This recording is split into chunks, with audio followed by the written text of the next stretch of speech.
Chiroyli yigit. Hop. Mana siz har kuni obedga kelasiz, ovqatlangani uyga.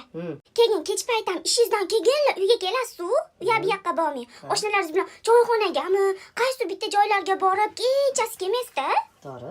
Yo bo'lmasam tog'largami, 3-4 kunga dam olgani, dachalargami, shunaqa joylarga umuman bormaysiz-ku? Hop. Nimaga?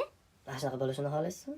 Da konechka xohlamayman. Prosta men shu kungacha, nima kech qoldingiz? Qayerlarda yuribsiz? Qanaqa tog', qanaqa dacha bormaysiz hech qayerga deb siz bilan urushmaganman-da.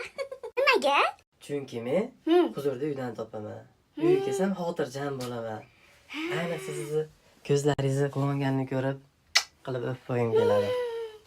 Men bunaqaligini bilmagandim. Endi siz bilan bu mavzuda urushishdi. Orzu qilish tugul hayolimni bir chekkasiga ham kelmaydi. Ha, urushib ham ko'ring-chi. Boringizga shukr.